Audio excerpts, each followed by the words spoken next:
Hello everybody and welcome to the Civil Society Water Sanitation and Hygiene Fund's webinar today on Girls and Schools Wash in the Pacific, breaking down barriers and taboos. For those who are unaware, the Civil Society Wash Fund is an Australian aid program supporting 13 civil society organisations in 19 countries, and it's 4 years long, $93 million. In the Pacific, the fund is working with Live and Learn Environmental Education, who we'll hear from today, WaterAid and World Vision. Start off with a bit of guidance about how to use this platform. Please raise your hand if you have any questions. You can type questions and you can please mute yourself when you're listening. And there's an email address there for any technical assistance you may require. To start with, this is our agenda for today. Welcome from myself. I'm Bronwyn Powell. I'm the Knowledge and Learning Manager for the Civil Society Wash Fund. We then have Christine Nicholson, who will present overall presentation on Girls and Schools Wash, setting the scene. Then we will pass over to Brooke Yamakoshi, who is from UNICEF and works in Fiji, looking at barriers and taboos for girls and wash in schools. Vasiti is joining us from Live and Learn in Fiji, and we'll be talking about their wash programs there and integrating the rights of girls into their programs. We then move to Timor-Leste, where we will hear from Livia Cruz da Costa on menstrual hygiene management programs in Timor-Leste. We will have time for questions and answers, so as you listen, please do take note of any questions you have, and then we look forward to discussing that at the end. The team we have today, so you can put a face to a name. We're all spread in about 5 different locations, and we look forward to hearing from you wherever you may be as well.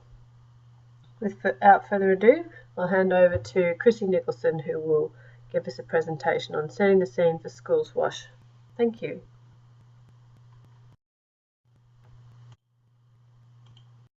Progress has been made on sanitation and water coverage, and it's lower than any other region of the world.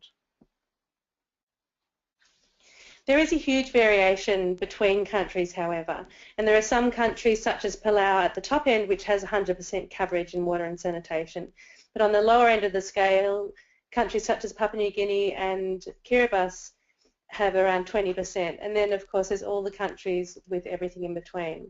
So it's important, I guess, in working in different countries to understand the different context that you're working. And there have been several initiatives by civil society organisations, the private sector and government to improve the situation. And I think these reports will be a bit of a reality hit for some and a challenge for WASH practitioners leading into the newly developed Sustainable Development Goals. In regards to gender in the Pacific, women have a lower status than men. Gender-based violence is a major issue and girls' education is seen as less valuable. But saying this, there's also some great initiatives in regards to gender and women's rights around maternal and child health, programs to end violence against women, and many grassroots women's organisations advocating for children's rights and women's rights. In regards to WASH in the schools Pacific coverage, you can see from the graph that there is quite a variation, just as there is variation in the wider context, with some schools having 100% coverage in some countries such as Palau and others with a lot less. But please note that the data collection in many of the countries are quite poor, and some of the countries use different measures to get the data. So for example, Kiribati has very, very low figures there, and that's because the standard that they use include minimum water quantity per student and toilets per student, which is a bit higher measure than others have used. But nevertheless, I think this graph still provides an indication of those countries that are doing well and those that need more work. So why is it important to focus on girls and school wash? Education and clean water and sanitation is a human right, and poor or non-existent wash facilities in school prevent children from coming to school. And when they do, sometimes the transmission of wash-related diseases are higher in school than at home, particularly if the facilities are poor or not present at all. This makes it a challenge for children to learn and thrive in school. This is true for all children, but girls in particular face more barriers to enrol, stay in and perform well at school, especially those menstruating girls who will often miss or drop out of school together just because of their monthly period. It's important to ensure girls go to school because we know for every year of girls' education there will be decreased rates of teenage pregnancy, spacing between children will be more when they're older, there's increased income and poverty reduction, reduced incidence of child marriage, and so many more benefits that not only provide benefits for girls and their families and for women, but the community and countries at large. One of the reasons we decided to draw in more detail around the area of taboos and barriers for girls is because it's an area that's complex as it challenges deep-seated belief systems and cultural beliefs. Already talking about toilets and shit is uncomfortable and surrounded by silence. Even those words can be uncomfortable. So introducing topics that surround girls, toilets, shit, and let's add menstrual blood to the equation, the silence becomes debilitating, literally. It's important to do, though, a thorough analysis to identify the taboos and barriers and get used to using some of these words and having those uncomfortable conversations so they become normalised. It's important to work in a holistic way to decide the best way to overcome them and to understand and address the unique requirements of girls, particularly around menstrual hygiene management, privacy, dignity and safety. Also understanding the wider cultural and context in which the schools operate is imperative, and analysis of the wider gender dynamics in the community at large, and knowing that there's not a one-size-fits-all approach. And we'll be hearing more from some of the case studies from my colleagues further in regards to some of the details and projects that are working to break down barriers and taboos in different contexts.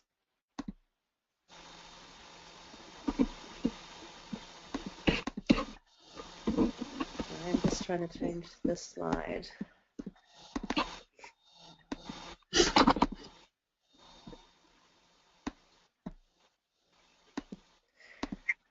Okay, so school wash should not be in isolation. It should be a multi-sectoral approach, making sure that public, private, all levels of government with different departments, churches and civil society organisations are involved. So from grassroots level to policy level and everything in between to make sure that change happens so that girls have equal access to schools and making sure that the wash facilities within schools and the community at large are sufficient.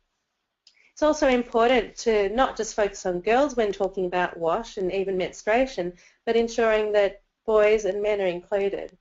It is, after all, the boys that tease the girls when there's blood on their dress, or the fathers who often hold the purse strings as to whether the girls are able to buy pads or to make decisions on who goes to school.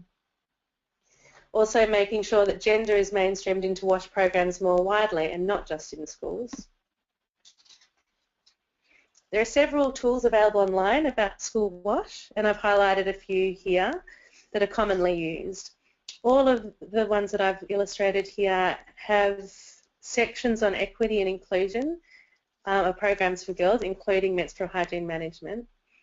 The Menstrual Hygiene Matters booklet is a fantastic tool also, which isn't for the specifically for the Pacific, but it's designed around menstruation, not only in schools and communities all around the world. The booklet on working effectively with women and men in WASH programs in the Pacific is not specifically for schools, but it has got some great principles that could be translated to schools, such as participation, inclusion and decision making.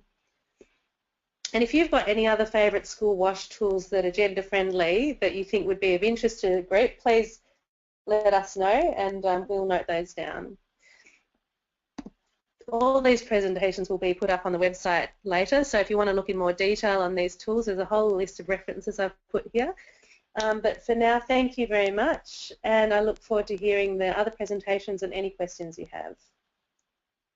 Thanks, Bronwyn. Thanks, Chrissy. I should mention to everyone that these presentations will be available online on our website afterwards, so to have a look at those references and get that detail later, that will be possible. Thanks for that, Chrissy, and now I'll hand to Brooke.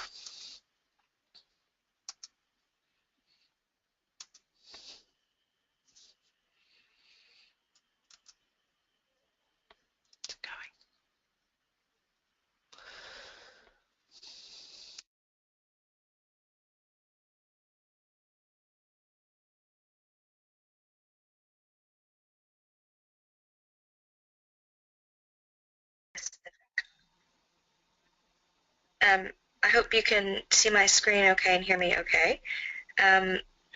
Thanks very much for the opportunity to participate today. My name is Brooke Yamakoshi, and I'm a WASH specialist with the UNICEF Office for Pacific Island Countries, which is based in Suva, Fiji, and works with 14 Pacific Island countries and territories. So I've been asked to give a bit of an overview of some of the taboos and barriers that girls face in WASH in schools in the Pacific. And I'll do that maybe by just focusing on a couple of countries, Solomon Islands and Kiribati, where UNICEF is active with government and partners, including Live and Learn, World Vision, and many others in the sector on WASH in Schools programs that are girl-friendly. And Chrissy did a great job of explaining some of the theory of change around addressing gender in school WASH programs. And we all know that poor WASH conditions can create bigger burdens for girls in school, bigger challenges for girls in school, and that the onset of menstruation specifically poses different challenges and barriers to girls entering and staying in school. So I'll just, if I can go to the next slide here, go over a few of the taboos, beliefs, and practices that we found in some places in the Solomon Islands. So I should caveat a lot of this by saying that these are not taboos that we find everywhere, and that a lot of this is context specific, which is going back to Chrissy's great point of knowing the context of the place where you're programming. Some taboos that we've heard are that women or girls should not be cooking food during their period. In some places, we were told, specifically in Malaita province, women or girls might be separated from the village during their monthly period. We've heard that mothers should not be discussing menstruation with their daughters, and more generally that menstruation is really a taboo subject and should not be discussed in front of men. And that included girls saying that they shouldn't be asking their dads for money for pads, as Chrissy mentioned. We heard that disposable pads should be washed before being disposed of, which I think is common in some countries, not just Solomon's, and that girls should not swim in the sea when they are menstruating. Excuse me. But it's important to say that even though these were taboos, girls had an overall positive view of menstruation as part of the womanhood process, as many girls put it.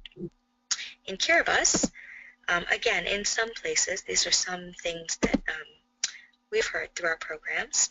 Again, girls should not be swimming when they have their period, it is said, or participating in sports more broadly. Menstruation is generally, again, taboo and should be maybe hidden or not discussed openly. Girls should not be preparing or serving food to men. Again, common in a lot of cultures. We've heard that menstrual cloths, which are commonly used in Kiribati, should be washed in a separate basin and dried separately from other washing, which poses a particular challenge for girls that might not have access to these other places, and that girls have to be keeping their sanitary pads if they're using disposables, so specifically maybe on South Tarawa, the capital island, and that they should be burying them all at the same time at the end of their period. But that said, again, in Kiribati, and it is in some places a tradition that a girl would have maybe a coming of age ceremony at her first period that would celebrate her transition into womanhood. So again, even though there are taboos, it's not necessarily a negative perception. So this just really, this morning, I'm currently at the University of North Carolina in Chapel Hill, here for the UNC-hosted Water and Health Conference, and we had a session on menstrual hygiene management this morning with WaterAid, UNICEF, Columbia University, and we did an exercise that I thought was particularly instructive in thinking about taboos and where these taboos come from. So we were talking about and giving examples of different topics that might be classified as open, as private, as an open secret, or as a secret. And the point here for this audience might just be that in order to address these taboo subjects, we need to understand them and where they fall on this spectrum. And that will help us to actually be able to start getting around these barriers and addressing, making sure that we are programming WASH in schools for girls. So again, how do we know what these taboos are and where things fall on this spectrum? One way is through formative research, and Chelsea, I believe, will talk a little bit about this and give an example from Timor. In the Solomon Islands, we did a small study in 2014 with government that was focused on identifying the MHM-related challenges that girls faced and their determinants in schools. And the purpose of this was to design better facilities. But, of course, we also had a lot of recommendations for better management, better education, and access to other resources that are not necessarily just infrastructure. So the results of that study, very briefly, was really a look at the determinants of some of the challenges and impacts that girls face at school when they have their period. And ultimately, what we saw was that these taboos were a big chunk of the determinants that led to challenges in the school environment. So, for instance, if menstruation is a taboo subject to discuss, then that means that maybe girls won't be able to manage their menstruation discreetly, that they can't ask for hygiene materials or absorbents at school. Maybe they're not able to ask for support from their teachers, especially male teachers and school managers, and that maybe then we're not going to be able to have accurate information given to those girls because teachers lack knowledge and confidence to teach those subjects in schools. And then the impacts, as Chrissy mentioned, on education, on girls' socialization, and potentially on their health. So how do we start addressing these taboos and breaking down these barriers? Well, one way is, and I'm glad that Chrissy also put this in her remarks, is involving whole communities in addressing these taboos. So a lot of times it's not only men and boys that are maybe reinforcing different taboos around menstruation, but women and girls also. So that just speaks to the importance of involving parents, including men and boys, and faith leaders in programs to address these taboos around menstruation that might lead to poor educational or social or emotional impacts on girls. A second priority would be building strong partnerships between multiple sectors, and one great thing about WASH in Schools for Girls is that it's a way of involving all of your different partners and all of your colleagues from different sectors in one topic that is really focused on girls' health and education. So it's very cross-cutting and on a variety of different agencies. And one thing that's been great about this week here at the University of North Carolina is seeing the Alliance of Religious and Conservation Organizations, ARC, down here really advocating for WASH in Schools programming from a faith-based perspective and advocating for the more attention and inclusion of menstrual hygiene management in those programs with different faith leaders around the world. And in the Pacific, certainly these are influential leaders that we might be able to draw on more in programs. And then the third priority in the Pacific I think, is really around developing an evidence base for this programming, because we don't have a lot of structured evidence to inform our programs on Washington Schools for Girls.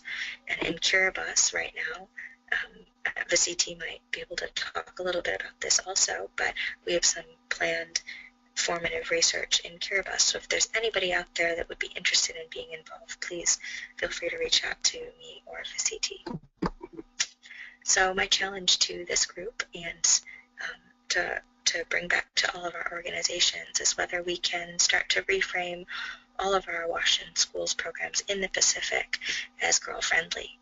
And again, because this addresses gender issues in the Pacific, protection issues, I think this is keeping girls in school through and contributing to that through WASH programs is a shared goal that we can all try to get more commitment for within our various organizations. How to get involved with Washington Schools for Girls? Well, I just wanted to put up a couple of links and resources here to share. One way, and I just learned that, well, the next rollout, Emory University hosts a Washington Schools distance learning course, and the next rollout is starting in January, I believe. So anybody that's interested in doing that, there is a special module on special topics for girls. And then following from that, there was actually a whole Washington Schools for Girls e-course that was focused on building the evidence base and conducting research and then programming from that. And Chelsea can talk a little bit about that. But if you're interested in any of those course materials, we'd be happy to make them available. There's a Washington Schools Network online that has a special section on menstrual hygiene management. And there's also a Washington Schools mapping website that has a whole special section now on MHM. So it would be great to see more representation from the Pacific online. And then I also wanted to acknowledge a great effort by DFAT, which is an innovation exchange project on looking at better menstrual hygiene products for girls and women in the Pacific. I've also put a few resources here for people to look at in their own time. And if you have any questions, please feel free to get in touch with me. I've also put contact information for our Washington Schools officer in Kiribati who would have more information about programs there. Thanks a lot. Great, thank you very much, Brooke. That was really interesting and lots of great material there, and plenty for people to follow up to if they wish. I'll now change to our next presenter, who is Vasiti.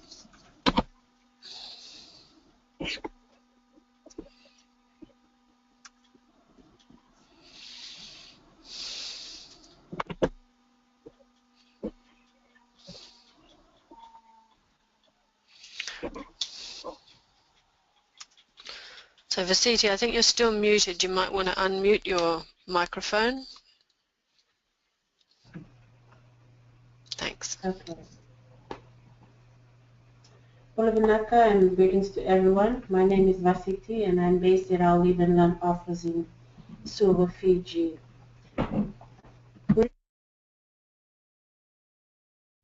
Briefly, our organization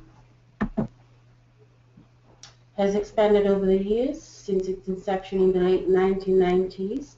However, our vision remains static, and that is to reduce poverty and foster greater understanding and action towards a sustainable future through education, community mobilization, and supportive partnerships. We have established offices in the 4 main countries in the Melanesian group, including Fiji, and have recently expanded to Kiribati, as Brooke had mentioned, and Tonga through our climate change focused programs. Live and Learn does also have projects running in Asian countries, specifically in Cambodia, Indonesia, and Vietnam, and our international office is based in Melbourne, Australia. I've also shared the thematic areas, the 8 thematic areas that we prioritize our projects through, and as you can see, that WASH is the first of our thematic area. Now, what I'm going to talk about in the next couple of slides is something that Brooke had already mentioned in her presentation, But I feel that it's important that I also share this information that has been shared by our country, our teams in the Melanesian countries where our work is focused on. Now, about taboos surrounding women and girls, it has been reported and we have experienced that menstrual topic is taboo in public places, and this is something that cannot be discussed publicly, especially in the presence of men. And the reason behind this is just because in these Melanesian countries we have this tradition that's surrounding biological siblings and relations. And in Fiji, for instance, a girl is expected to respect her brothers and mother's brothers. So in their presence, she is expected to show respect in her gestures, the way she's dressed, and the way she talks. And similarly, in Solomon Islands, girls are expected to behave in a particular manner if they are biological siblings or close relations.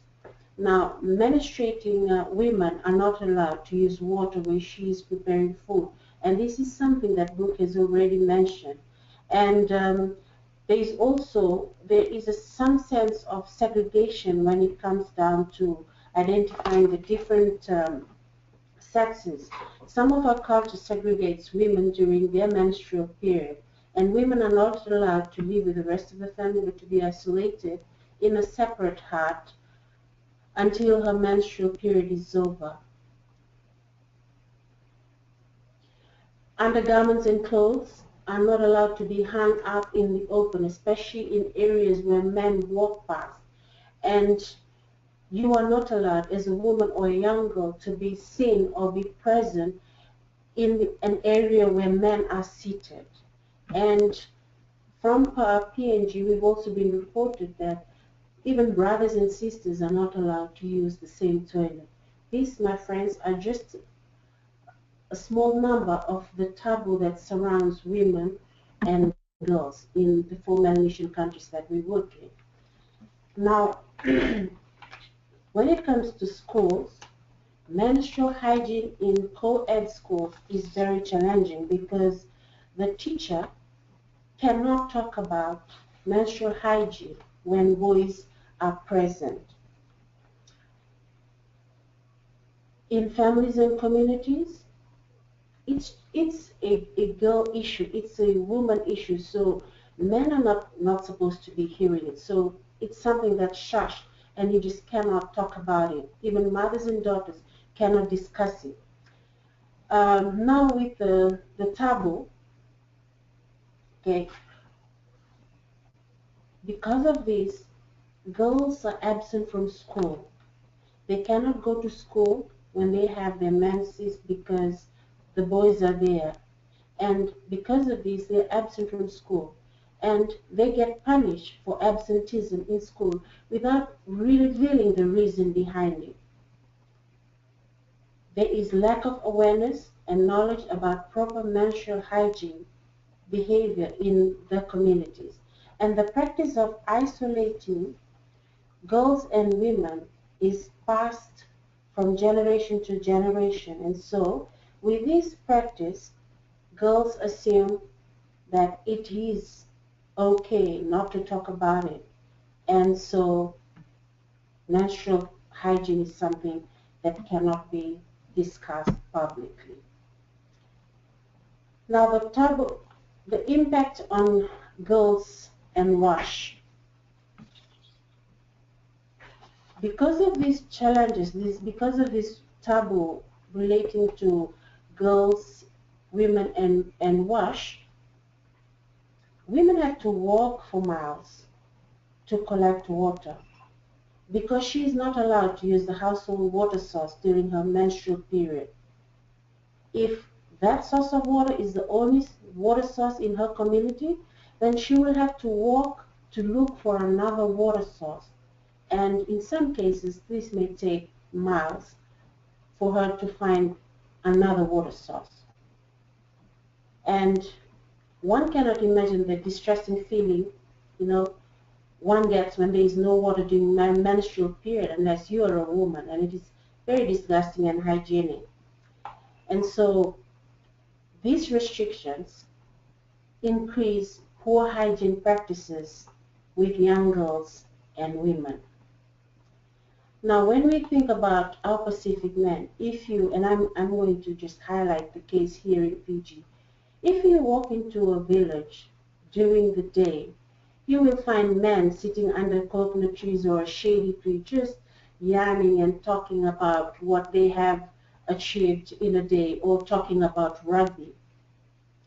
And this is a challenge for women and girls because if the person that they are not allowed to be seen, visible to is sitting under the tree, and if the toilet is located outside their home, which is a normal case in Fiji or even in the Melanesian countries, what happens is that the girl will not be able to go to the toilet, or women will not be, they cannot go to the toilet because men are sitting under the tree and can see that.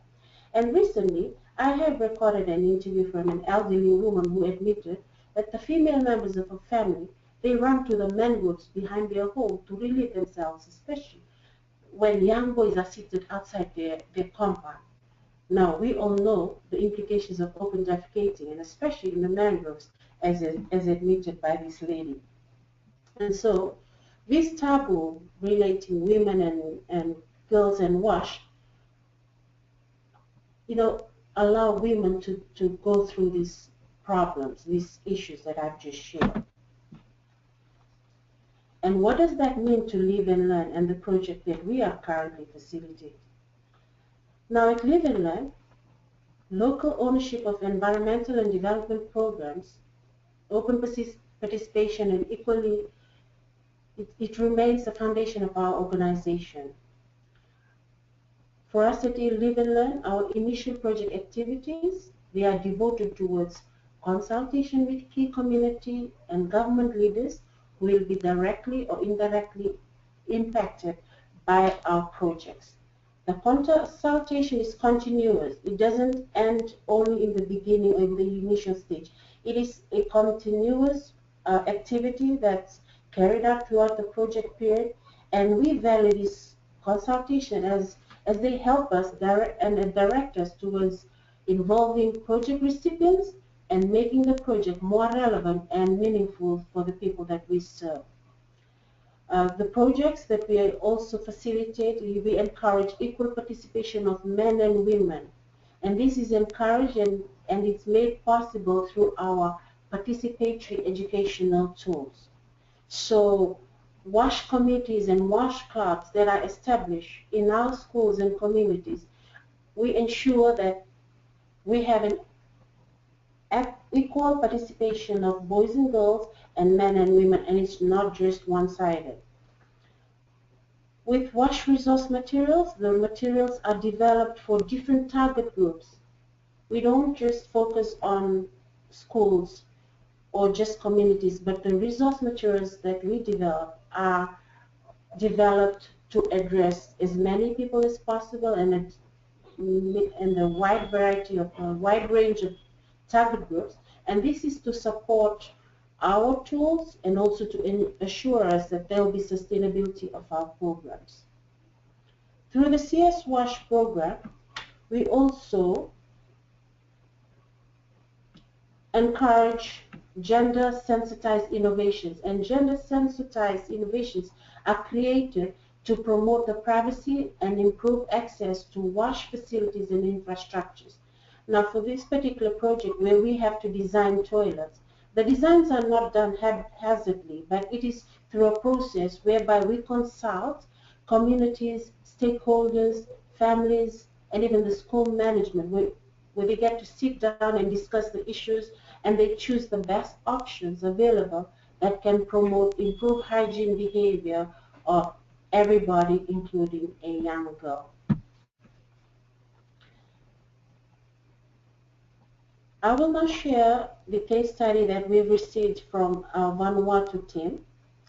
Now the WASH team through the WASH funded program in Vanuatu, our team is also able to work with target schools to ensure that the environment is available to improve the hygiene behavior of their female students. Now the WASH in Schools committee that was established through this program, They've received training from the team focusing on how to think and talk about menstrual hygiene issues. And during the training, the committee, which had some male members, were also able to identify issues and gaps in the current practices, and they suggest potential practical solutions.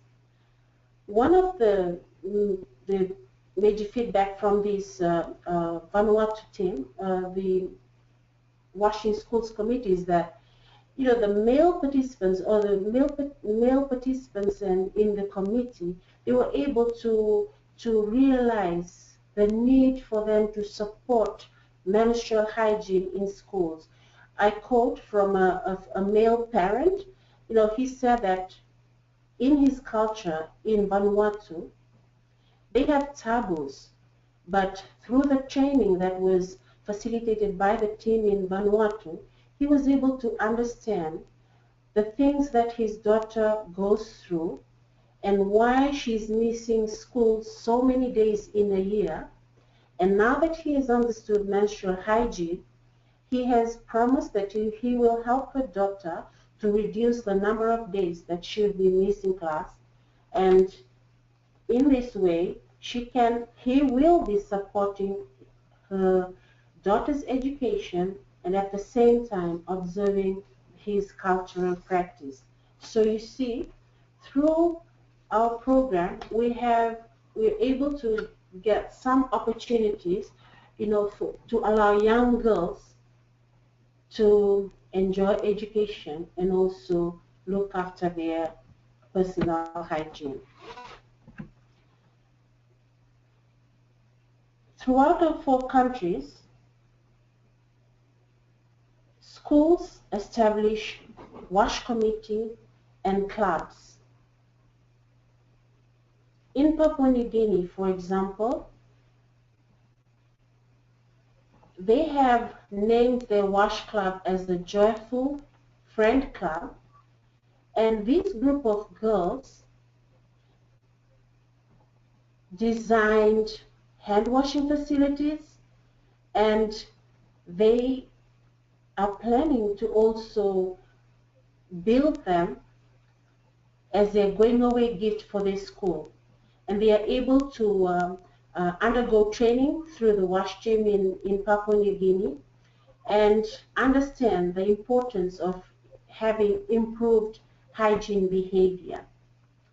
And also in Papua New Guinea, the schools have identified girls' warden, where the teacher who becomes the girls' warden is able to provide sanitary pads to girls whenever they needed them.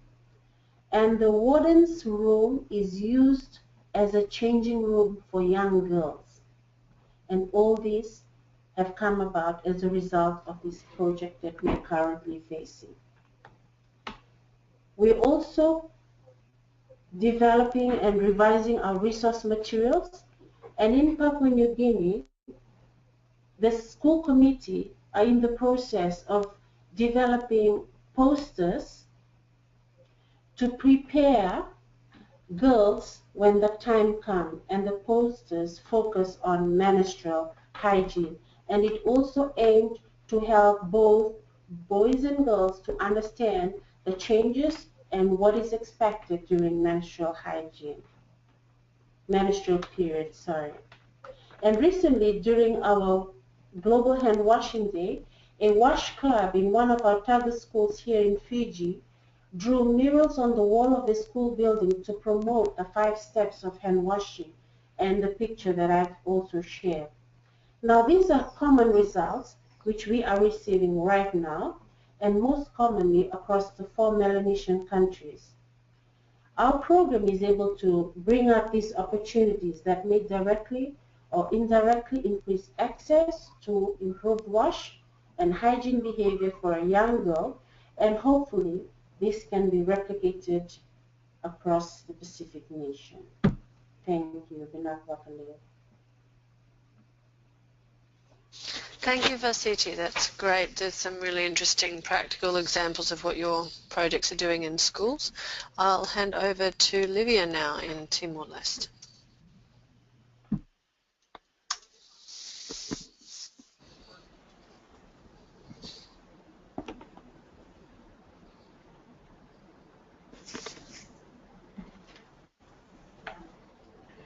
Good afternoon, everyone. Can you hear me, Brown? Yes, I can hear you. Thanks, Livia. Okay. My name is Livia Da Cruz, Senior Health and Hygiene Officer from Water Timor-Leste. Today I will talk about piloting menstrual hygiene management school wash in rural Timor-Leste.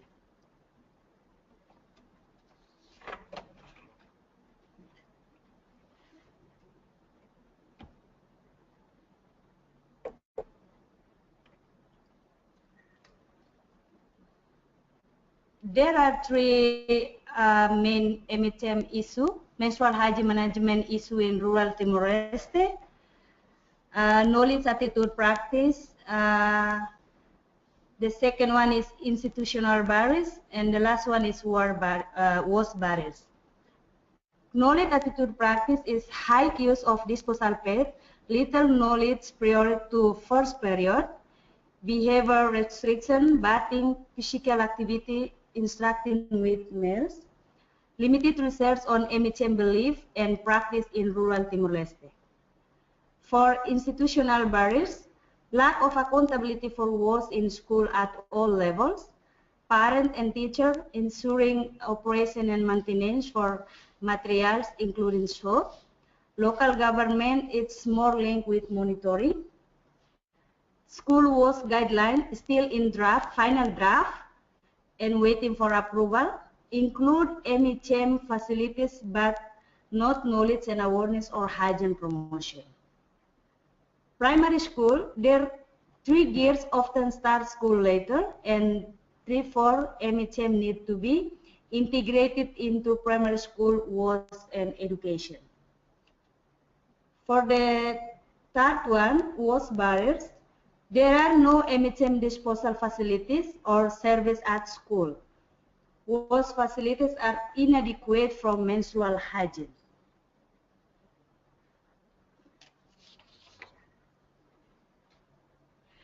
Piloting MHM in school wash in Timor-Leste cover 2 districts. One we call it Manufahi district, cover 4 schools, and Likisa district we cover 3 schools.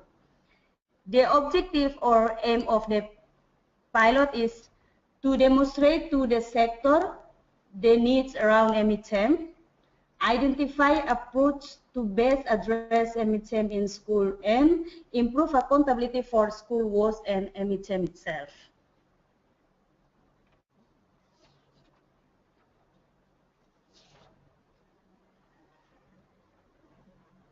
First step for breaking the taboo. First step is establishing an MOU with the Education Ministry or Ministry of Education. A critical gaps in Timor-Leste, lack of information and education. Sorry.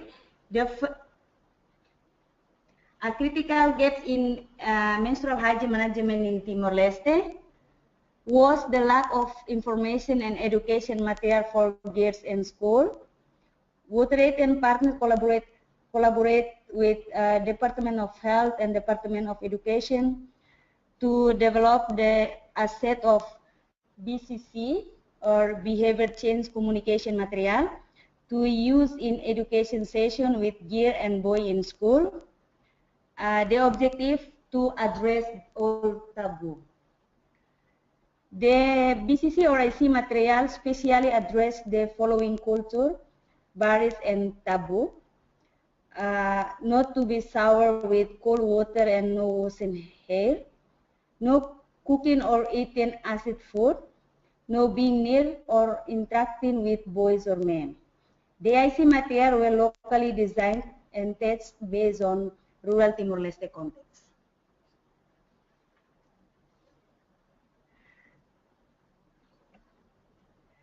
Advocating to governments, from the initial planning of the MHM activities, WaterAid put considerable focus to coordinate with the government, particularly the Department of Health and Education.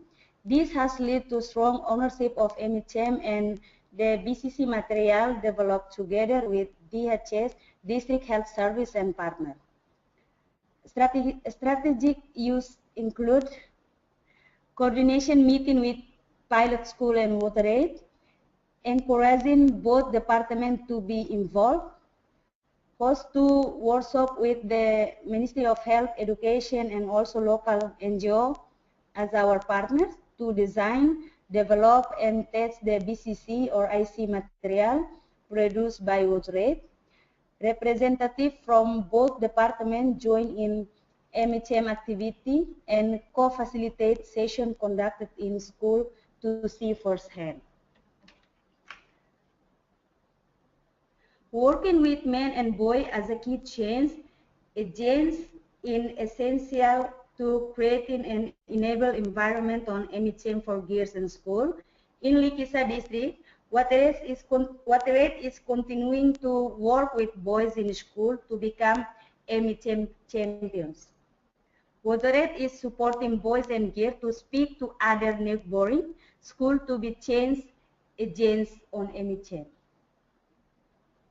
We also find some key challenges. Schools were not willing to provide classroom time, so the facilitator had to do a series or short education session during break time with students. The BCC has been designed for an 1-hour education session. Time lag in construction toilet meant girls were learning about MHM without access to adequate facilities. A part of the key challenge, also we face some success. Develop, planning, and implement MHM session in school together with government and partner. Decrease absences of students, especially female students. Teacher and school targets are recognized of the importance of MHM session in to a student. With MHM program, build good relationship between WaterAid and Education Department, and they are very familiar with the MHM program.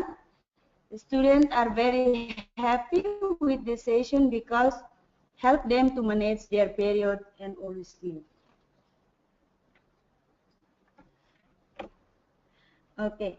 In this slide, you can see some quote from the student that MHM area target.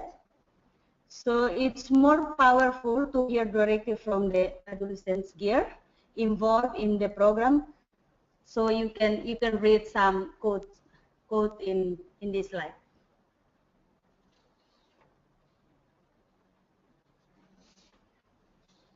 In the last slide, as the pilot approaches are becoming more a part of our core programming, there are emerging issues in MHM that WaterAid is looking at.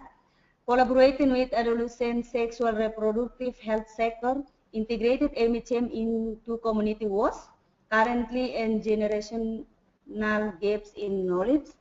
Students as change agents, talking to other schools, reaching vulnerable population, particularly women and girls with disability. Thank you very much for your attention. Thank you so much, Livia. That's really interesting, and I like the way that you looked at across institutional and many different aspects of MHM. We now move into our discussion time, and there's a number of questions that have appeared. Let me just make sure that everyone can talk. I think, can we unmute everyone? I'm going to unmute all the participants. Well, Amy's looking at that. Some of the questions that we had that I think maybe we could start off with, one of them is about standards and whether there are standards for designs for wash facilities in schools. And it was interesting to me that I think it was Vasiti's presentation talked about the contextual appropriateness of designs, and that you in Fiji do it as a participatory process involving the community, schools, students and parents. But then the question is, are there places where there are standards set by Ministry of Education or others where you have to meet a specific design. So maybe either Vasiti or Olivia would like to respond to that now. What did you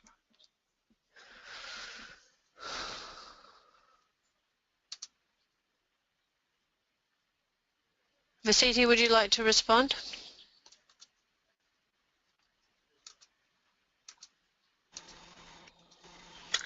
I'm also happy to. Thanks. This is Brooke. Yes, Bronwyn.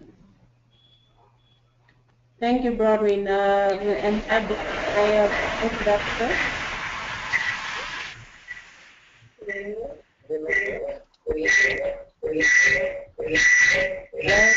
Oh, sorry, we're getting a lot of feedback from somewhere. Okay. If you're not talking, could you please mute yourself, participants? Thank you, Bronwyn. Can I respond to that question? Yes, thank you. Okay. Hi, everyone. It's Vasiti from Fiji. On the question about standards of designs, it is correct. Here in Fiji, we have two different departments. One is the Ministry of Education, and the other one is the Ministry of Health. Now, these two departments have their own standard designs. And for us at Live and Learn, when I'm talking about the standard designs, okay, what we do is we consult the Ministry of Education, which is the Assets Monitoring Unit. That's what they call here in Fiji with the Ministry of Education. So what we do is we get the designs from the Assets Monitoring Unit, and we also get the standard design from the Ministry of Health and ensure. Okay, I'm hearing a lot of,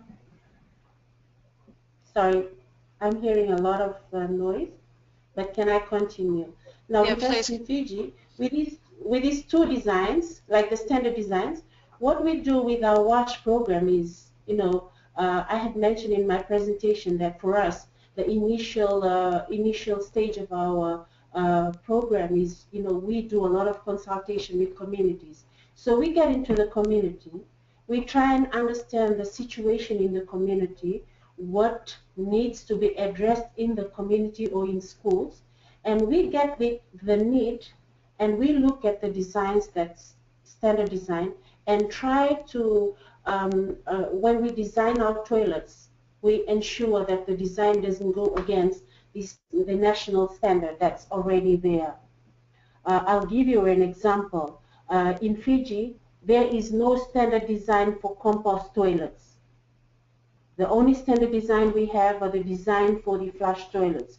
So when Live and Learn stood up and tried to introduce compost toilets, what we did was we conducted our initial survey. We got the needs from each community, and then we designed toilets that will address the needs out there in the community. So our design is not a one-size-fits-all, but the toilet designs should address the needs of the different schools and communities that we work in, taking into consideration the standard design that's already here in place by the two ministries that I've mentioned already. I hope that clearly understands the point where I was coming from in this presentation. Yes, that's great. Thanks for clarifying, Vasiti. Brooke, I think you wanted to add something? Yeah, thanks. I was just going to quickly add that, and thanks, Vasiti, for that very clear and good examples. I was just going to add that from a policy perspective, Fiji has minimum standards for wash in schools that include MHM, menstrual hygiene management, as a part of that. But there are no standard designs for facilities, so the process that Vasiti is describing is very necessary. In the Solomon Islands, there are quite comprehensive minimum standards, but they're still draft. So those, I believe Ministry of Education would like to move forward with adopting those, this year or early next year. And those would be accompanied by standard facility designs, probably in the future. So that's something that Ministry of Education and Ministry of Health are interested in working jointly together on in Solomon Islands. In Vanuatu and Kiribati, there are either minimum quality standards that have been set by the education or otherwise some sort of service standards for schools that include WASH but do not specifically include any provisions on hygiene, on MHM, or specific needs of girls in WASH. So thanks for that. Thanks, Brooke. I noticed there's a question here from David Henry Coulan, who I think is joining us from Live and Learn in Vanuatu, and asked a question about, or noted the point in Livia's presentation about men and boys as key change agents, and that this looks interesting, and how easy is it to do this is the question. I guess maybe it would be nice to hear from you, Livia, about how you are doing that as part of your program. Yes, thank you. That's a good question. As you noted, our cover in rural school in Timor-Leste, so we just use some method like focus group discussion, different men and women, and we also use the BCC, Behavior Change Communication Material, to make sure that it's easy for them to understand all the information inside the BCC. And we not go alone by ourselves, but we always get a company from the health departments like nurse, because sometimes they ask some questions very difficult to us to answer, and then we always need the help from the health person.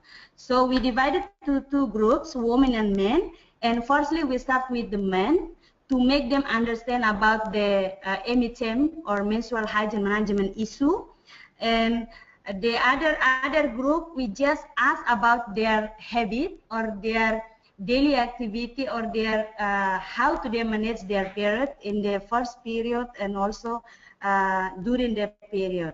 So the main group, we try to make them understand what is the menstrual, how old the girl will get the first period, and the menstrual it's not the secret issue.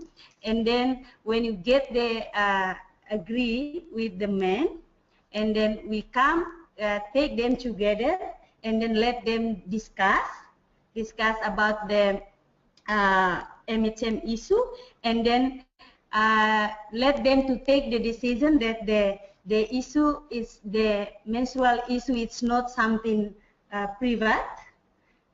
It's the normally happen to the woman. So the information that we give to them, they will give to their parents and also their neighbor, and also sometimes they discuss also with the teacher in the classroom.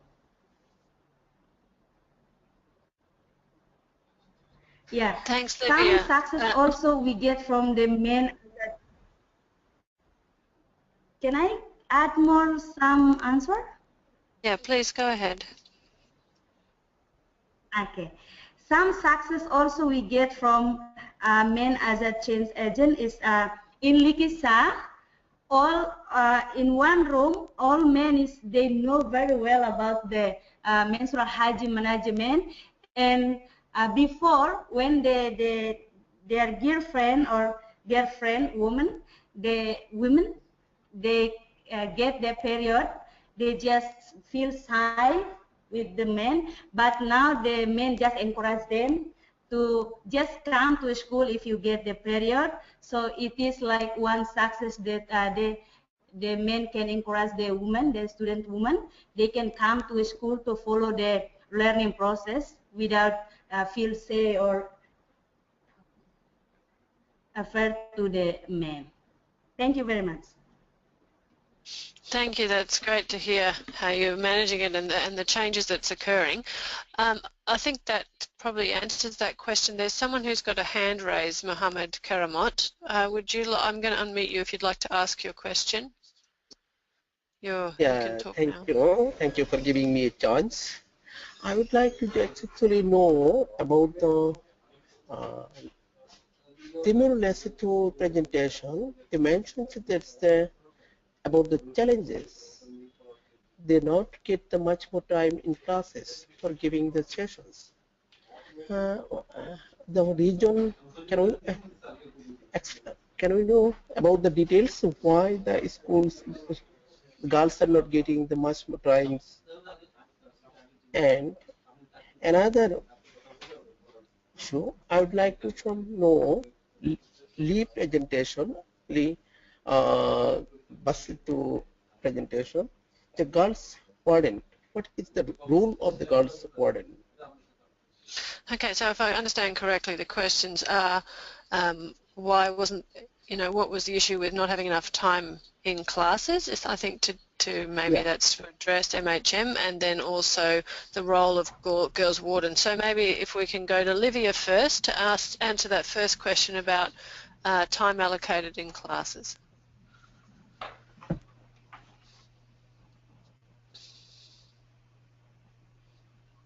Again for the questions. Yeah, this is the reality happen in Timor-Leste.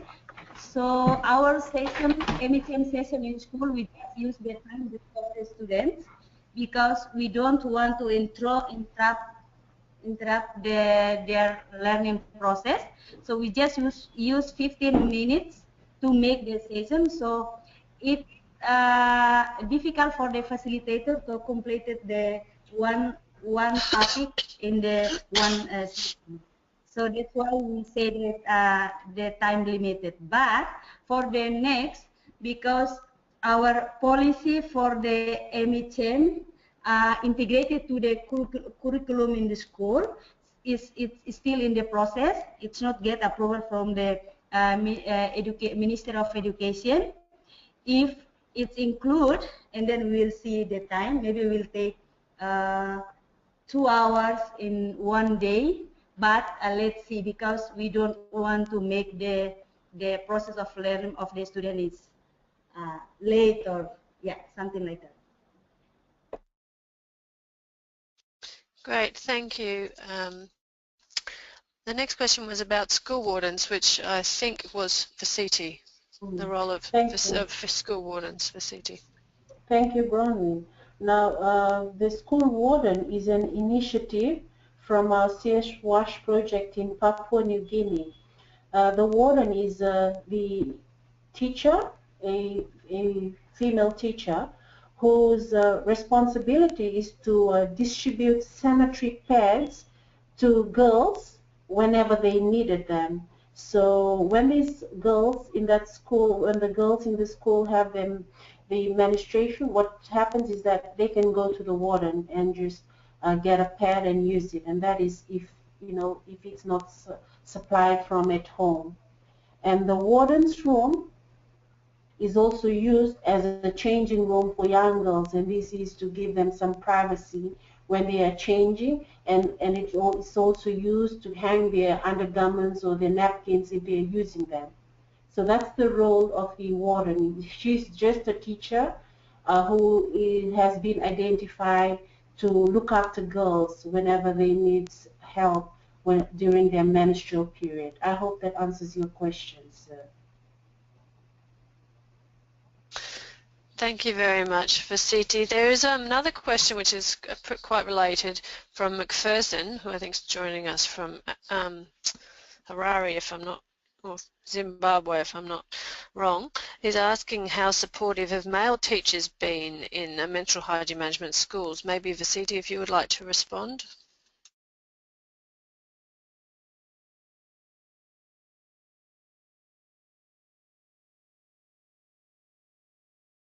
Are you there, Vasiti?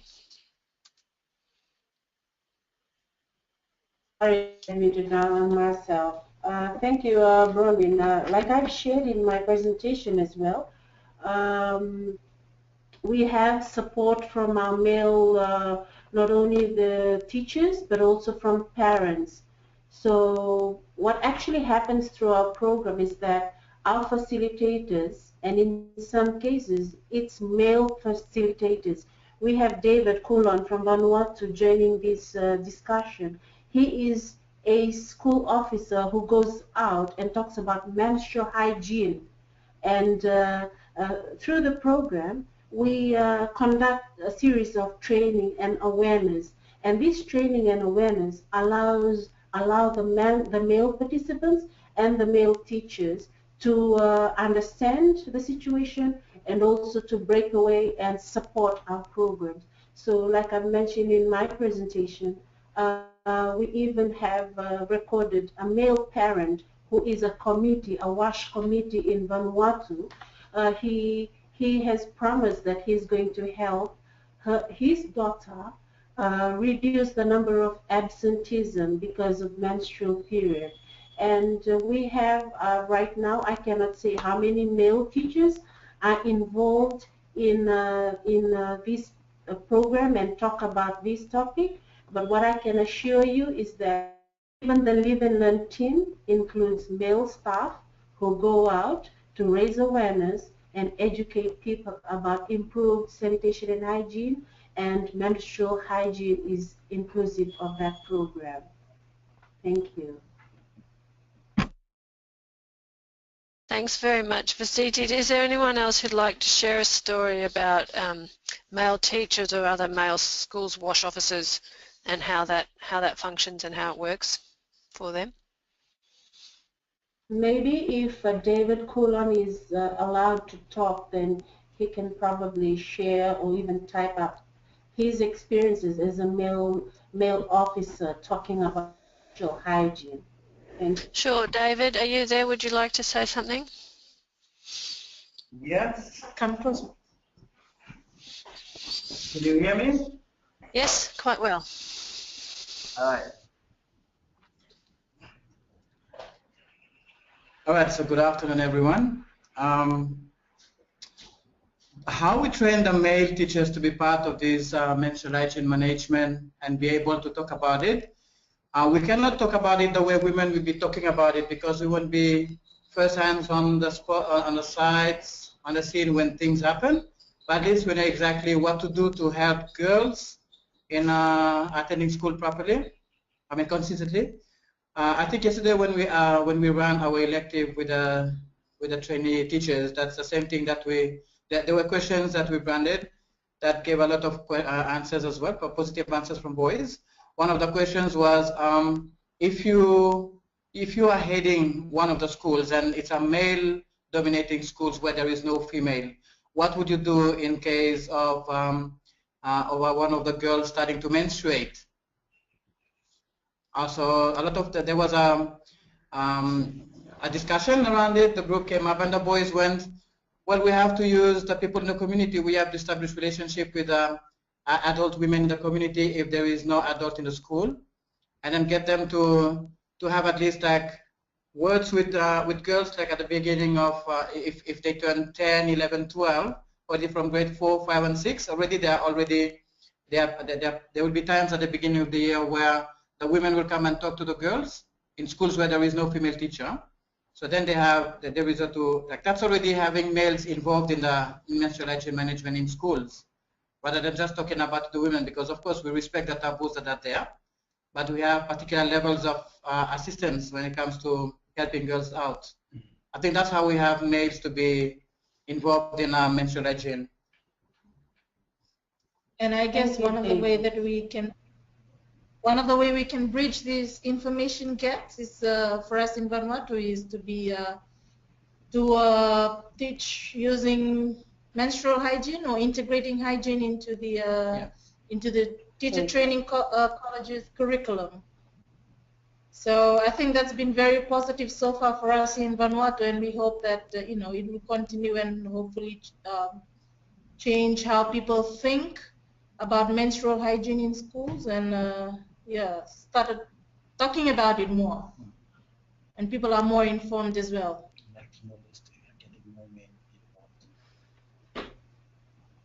Yep, that's great. I mean, I think that the way you have embedded menstrual hygiene management and schools WASH into the Teachers College curriculum is commendable, and obviously congratulations for doing that in Vanuatu. That kind of intervention lasts many decades, whereas a single school intervention may be maybe less long-lived. So well done with that kind of systemic change. I think we have about time for one more question. If there is anyone in the audience who would like to raise their hand. I think we've addressed most questions in the boxes. I guess one observation I've had is that we've talked a lot about different taboos, and there's many places where it's difficult to address taboos head on. It was interesting to me that in the Timor-Leste case, that's been the strategy, that it's to identify what those two taboos are and then develop materials that directly confront those taboos. So I'm wondering if that's the strategy in other countries, and particularly in Melanesian countries where there seem to be more complex taboos around kinship. Maybe if we could have Vasiti respond to start, and Chrissy or Brooke, you may also want to add. Could you please just repeat your question? My question's about the taboos and whether the approach to confronting the taboos or questioning the taboos is one that's quite direct, or it's more indirect and you have to take a sensitive route to confronting these taboos. No.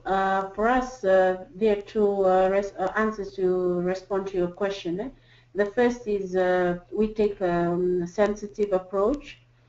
Because of these taboos, we don't address them head on, but we use other means like working with community leaders and group leaders in communities and even in schools, or working with the Ministry of Education, as mentioned by Vanuatu team, getting these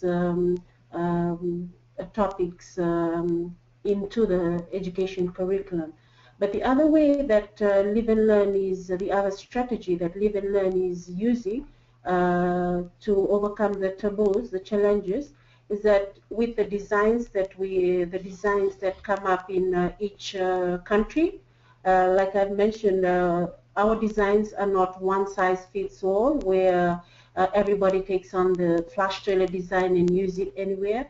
But the design is the toilets or the facilities, the infrastructures are designed so that they can address these taboos, like a shelter that will provide privacy for a girl, and the location of these infrastructures. It's specifically designed, it's not haphazardly designed, but the location of the infrastructure, the design of the infrastructure is something that's taken into consideration and in consultation with all the stakeholders involved, so that the girls are not offended, or no one is offended with the location of the infrastructure. Great. Thank you, Vasiti. That's good to understand that that's one of the critical issues, is the location of the infrastructure. There is another question that's come in from Declan. Declan, did you want to read that out? I'll just unmute you. Hold on. Here we go. Hello. Thanks, Bronwyn. Yeah, I'm just wondering if anyone would have used bottleneck analysis, which is an approach promoted by UNICEF, and have they adapted that to understand the barriers to menstrual hygiene management and other gender concerns, but also how, if it has been used, how the findings are shared back with school communities? What's the process for sharing it back? Thank you. Declan, were you particularly hoping to hear from anyone in particular? Well, I'm not too sure if the Live and Learn team, we had discussed that with them, so I'm not too sure if they have had a chance to pilot it with schools. Okay. Vasiti, do you want to answer that question about bottleneck analysis? Thank you, Bronwyn, and hi, Declan. Live and Learn is currently in the process of getting back to schools and discussing the bottleneck analysis. And the designs and all these things that we are talking about is something that's going to eventuate in January 2016. So for the time being, because of the nature and the examinations that's happening right now, Live and Learn has deferred that activity to next year. And hopefully, if we have another session by quarter next year we'll be able to share. But yes, he is correct. We are using the bottleneck analysis, and findings is something that we are going to take into consideration and adapt it in our project activities, especially in schools. Thanks, Vasiti. I thought maybe, Brooke, you might also want to comment about how well widely used the bottleneck analysis is as far as you know. Thanks so much for that question, Declan. I think, and thanks, Vasiti, for talking a little bit about the way that you've used the bottleneck analysis in your Washington Schools programs. I think that there's so glad that Declan raised that, because there's so much potential to maybe look at a bottleneck analysis specifically, so looking across the kind of categories, determinants that fall into enabling environment, supply, demand, and quality issues.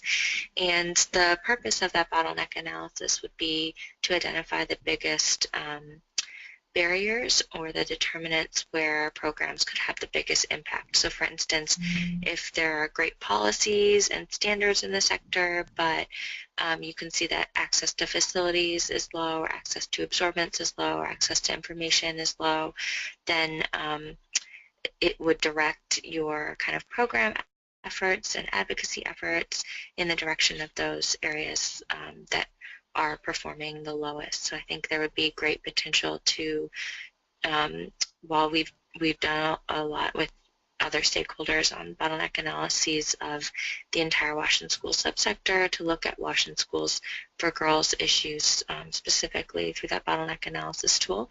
And then usually where there's a bottleneck analysis of the entire sector, like in Fiji, sharing those back with all sector stakeholders would be a great first step, and then encouraging those stakeholders to go and discuss back with the schools where they have programs. So thanks for that. Thank you, Brooke. Obviously that's a good tool that people could explore in their own work. I'm afraid we are going to have to wrap it up now, but I did want to mention that if you want to keep this conversation going, we do have a e-discussion open on our Civil Society Wash Fund website, which you can add to. It's been running for a couple of weeks and will continue running for another day or two. So if you do have further points you want to raise, then we can, Amy's just dropping that link into one of the questions, and we'll also email you guys after this webinar with that link. So should you wish to, if you have further thoughts that you wish to share on the e-discussion, you can feel free to do that. I'd like to take this opportunity to thank all our presenters today. Vasiti in Fiji, Livia in Timor, Chrissy in Melbourne, Brooke in UNC, and also Amy for technical support here. And yeah, I hope you found it really useful. Thank you, and have a great day. Bye-bye. Thanks. Bye-bye. Thank you. Thank you. Bye-bye.